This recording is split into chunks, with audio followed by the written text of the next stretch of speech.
თავი მე-13 ელაპარაკა უფალი მოსეს და უთხრა: გაგზავნე კაცები, რომ დაზვერონ ქანაანის ქვეყანა, რომელიც მივეცი ისრაელიანებს.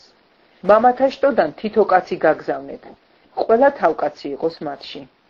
გაგზავნა მოსემ ისინი ფარანის უდაბნოდან უფლის სიტყვისამებრ.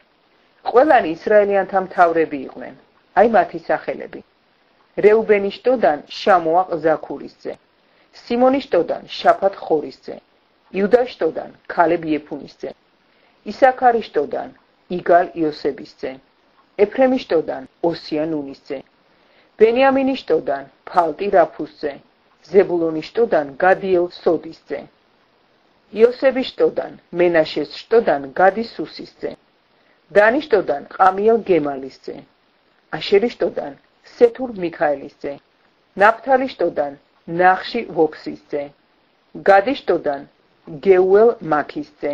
ესენია იმ კაცთა სახელები, რომლებიც გაგზავნა მოსემ ქვეყნის დასაზვერავად. დაარქვა მოსემ ოსია ნაბესძეს იესო. გაგზავნა ისინი მოსემ ქანაანის ქვეყნის დასაზვერავად და უთხრა მათ: გაემართებით სამხრეთით და ახვალთ მთაზე. მიმოიხილავთ ქვეყანას, როგორია და რა ხალხი ცხოვრობს იქ, ძლიერი თუ სუსტი, ცოტანი თუ ბევრნი.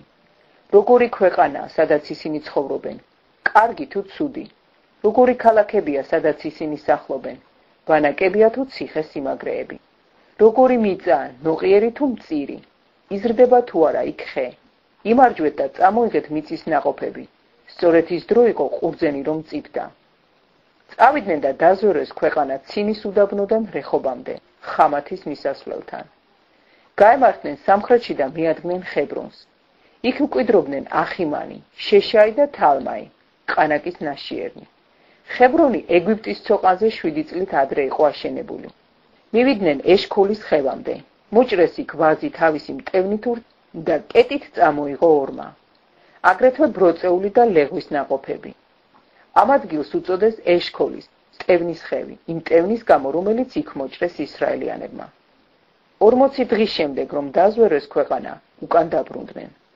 წამოვიდნენ და მოვიდნენ მოსესთან, აარონთან და ისრაელიანთა მთელ საზოგადოებასთან, ფარანის უდაბნოში, კადეში და მოუტანეს ამბავი მთელ საზოგადოებას, აჩვენეს იმ ქვეყნის ნაყოფები. უამბეს და უთხრეს: მივედით იმ ქვეყანაში, სადაც გაგზავნე. მართლაც რძე და თაფლიდის იქ, აჰა მისი ნაყოფებიც. ოღონდ ძლიერი ხალხი ცხოვრობს იმ ქვეყანაში. ქალაქებიც გამაგრებულია და ძალზე დიდი. ყანაკის ნაშიერნიც ვნახეთ იქ. ყამალეკი ქვეყნის სამხრეთში ცხოვრობს. ხეთელები, იებუსეველები და ამორეველები მთებში ცხოვრობენ. ქანაანელები კი ზღვისპირეთში და იორდანეზე. ხალხი დაუშოშმინა ქალებმა მოსეს. თქვა: გავილაშქრებთ და დავისაკუთრებთ იმ ქვეყანას, რადგან შეგვიძლია მათი ძლევა. სხვებმა კი, ვინც მასთან ერთად იყვნენ წასულნი, თქვეს: ვერ შევძლებთ იმ ხალხის წინააღმდეგ გალაშქრებას, რადგან ჩვენზე ძლიერია. ცუდი ხმები გაავრცელეს ისრაელიანებში მათ მიერ დაზვერილ ქვეყანაზე.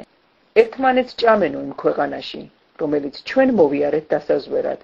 მთელი ხალხი, რომელიც იქ ვნახეთ, ბუმბერაზიაო. იქ ვნახეთ დევკაცები, ყანაკის ძენი, დევკაცთა შთამომავალნი. კალია გვეგონა ჩვენი თავი და ასეც ვჩანდითო მათ თვალში.